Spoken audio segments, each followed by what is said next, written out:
So 1 John 4, verse 7 and 8 says this, "Beloved, loved ones, let us love one another, for love comes from God. And anyone that loves has been born of God and knows God. If you don't love, then you don't know God, because God is love."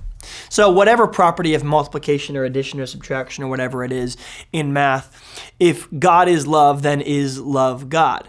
True love is always godly, not fake love, right? If you say, I love that, it's like teenage boys at Christian summer camp. They're like, I love her. I just love her.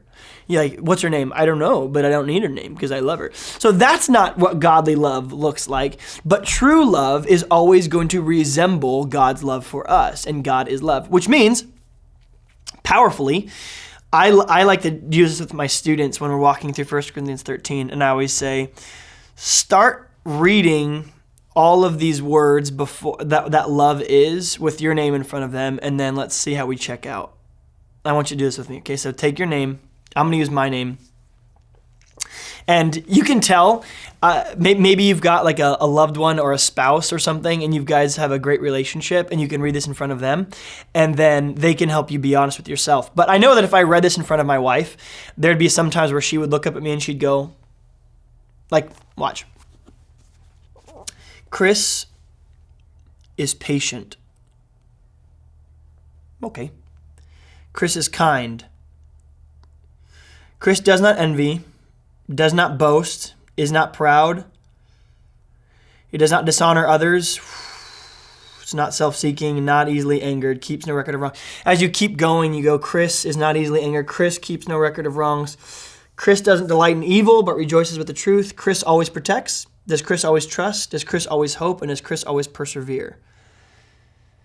No one's going to read that list, and with someone who loves them, is going to be honest with them, is going to say, you got 100% on it. Why? Because that's what God is. That's who God is. There's a reason that the standard is set so high. It's not so that we would go, all right, let me shore up every bit of how I love so I can love perfectly. It's instead to submit and say, there's no way I could love like this. I need God. I need His love, His perfect love. Now, there's something that we are deficient in. We want to work on it for sure, but you're never going to get 100% on this thing.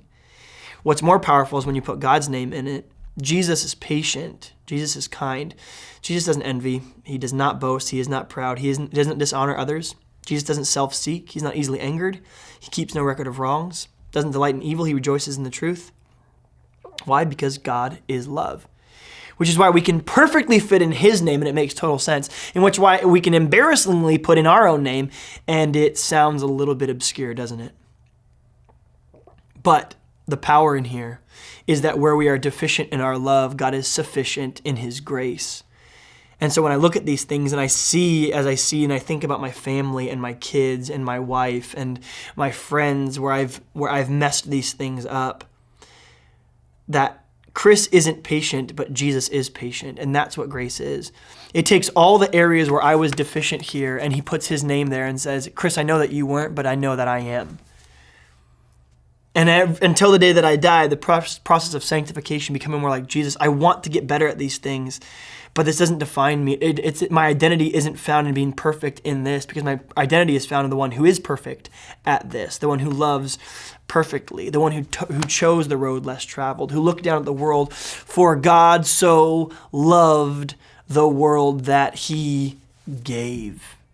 He moved. He gave His one and only Son, that whoever believes in Him should not perish but have eternal life. The reason that we are called to move out of our love and to act out of our love is because we follow the God who is love, who acted out of His love for us.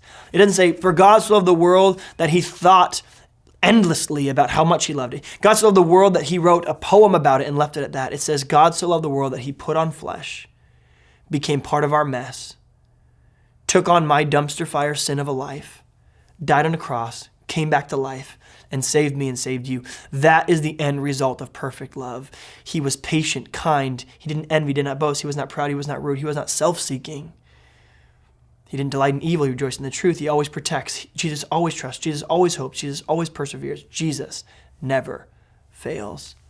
if you're feeling deficient in your love, first of all, be caught in the arms of a Father who says, I love perfectly because you couldn't. And secondly, where are those areas where we can shore those things up? Not to earn God's love for us, but because of God's great love for us.